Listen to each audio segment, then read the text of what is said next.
Is America able to push back the Chinese propaganda machinery, which is so entrenched in America? Better than 2016, I always say, is the turning point. Before 2016, their propaganda, their influence, even in universities, right, they're very strong.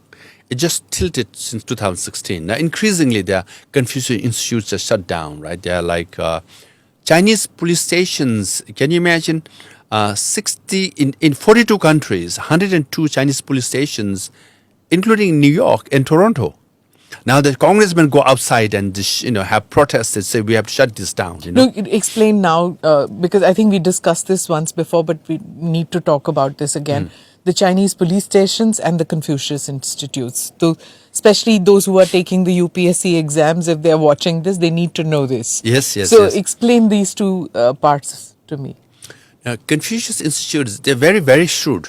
So China has this very their diplomatic approach. They invested, I don't know, a couple of $1 billion and said any university which agrees to teach Chinese language for their students and Chinese culture, we provide textbook, a teacher, everything for free, and we fund them.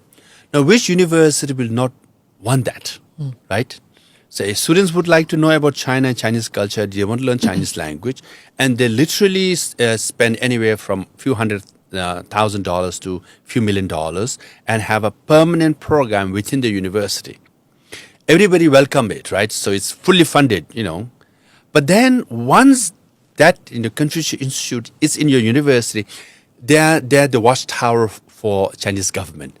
Each time there's an event, let's say anti-China or protest or Tibetan or pro-democracy, Confucius Institute will go and quietly say, if you do this, our program will be affected, our funding will be cut, we won't get teachers.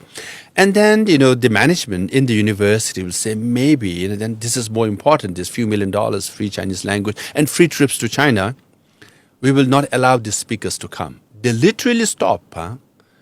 Then slowly, they stop everywhere. Each time there's a Confucius Institute, talk about Tibet or Xinjiang or human rights, Hong Kong is gone. Tiananmen Square, all gone. Now we made it a major issue. Is say having a Confucius Institute is to kowtow to China. Now, especially our Students of Free Tibet. This is an international organization organized, led by Tibetans. We organize protests everywhere in America, Europe, and out of 140 some Confucius, if I'm not wrong, we managed to shut down 100 or so. Because this is the price you pay. In America, you have freedom of speech. And their presence doesn't allow freedom of speech. So then the U.S. congressmen and the U.S. government learned about this, And then through this Confucius Institute, they also control all the Chinese students who come from China. They become the mold. They become the informer. And they inform on each other, first of all, Chinese students, and they inform other American and Tibetans and Taiwanese other students, right? So they became they collect data. So then the U.S. Congress has come out and spoke very strongly about it. So Tibetans spearheaded this in shutting them down. Now, what the Chinese government has done is they have established police station. Literally, they use an NGO. So there are a lot of Chinatowns, right? There are a lot of Chinese. Many of them pro-China, mainly because they have business relationship or they have relatives in the government, and they have an NGO.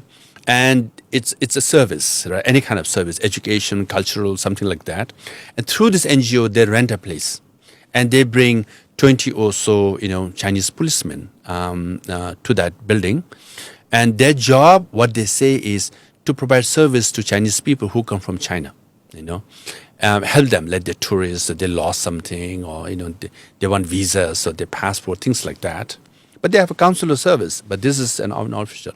But their job actually is to track down Chinese pro-democracy, Chinese students, Tibetans, and everybody, and then pressure on them. For example, Sumit Prakash, you get your bio, right? Then they will go and track all your family members back home in China. And they will monitor you, and they will say, you better tell Simita ji, don't speak against China, otherwise family will suffer. They don't get jobs, they don't get license. This is the pressure tactic. So this is how they do it. And they track you, they follow you, And suddenly you're...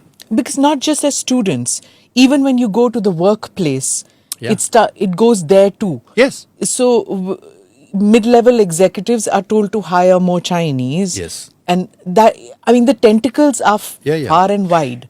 Now- And how I know this is because I just heard that the Five Eyes, the Yes. Intel countries, they realized Yeah. that what seemed a very simple, innocuous kind of a thing was actually so deep. Yes. And that they were indoctrinating people, not just the Chinese, but generations of students who were coming in from China into America.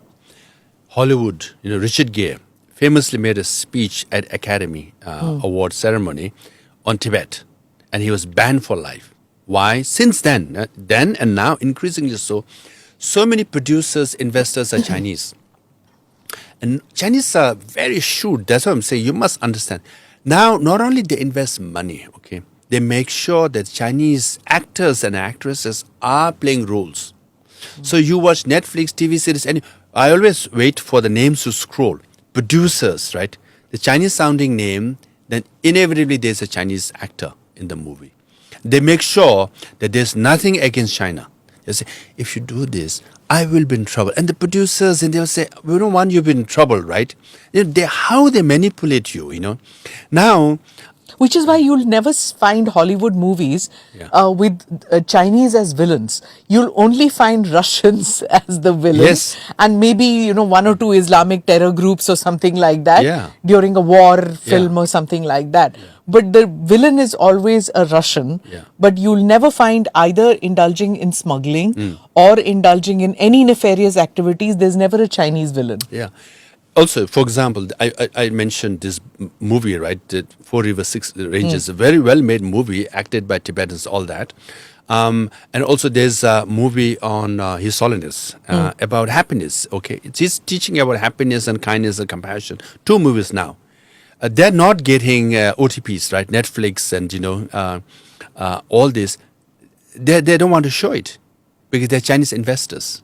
So that kind of, they're everywhere nowadays. Okay. So to clean it up, so now the U.S. is passing a lot of laws now, right? So, But why is a Hollywood celebrity other than Richard Gere, you hardly hear of anybody else? Money. Why? Money. Money. That's, for example, basketball player, LeBron James, right? There was a protest in Hong Kong, during protests in Hong Kong. The general manager of, I think, the Houston basketball team tweeted about, the Hong Kong protest, right? And Chinese were very angry, and he came under pressure. And then Chinese government, essentially what they did is, we will not have any NBA shows, right? So that means no money, and no NBA players can come. The Chinese are very, very, very ruthless. Right? They just got, and they get very scared, And LeBron James said, hey, we should not talk about issues that we don't know much about, We are not educated enough, something like that. Soon thereafter, Black Lives Matter happened.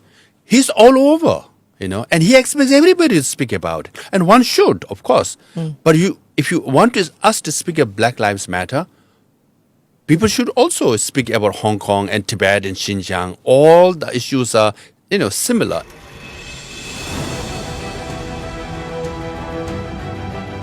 Namaste, Jai Hind. You're watching ANI podcast with Smita Prakash. अगर हम उसको मस्जिद कहेंगे तो फिर विवाद होगा। The issue is टूटा है क्या भारत? 400 पार का मतलब ये है कि संविधान खतरे में है। क्या हम लोग ये निर्देश देते हैं कि फला को गिरफ्तार करके जेल डाल दें? वही तो कह रहे हैं सब। ये बेबुनियाद निराधार आरोप। सच्चा सुनना चाहो देखो स्मिता प्रकाश ANI, it does not lie.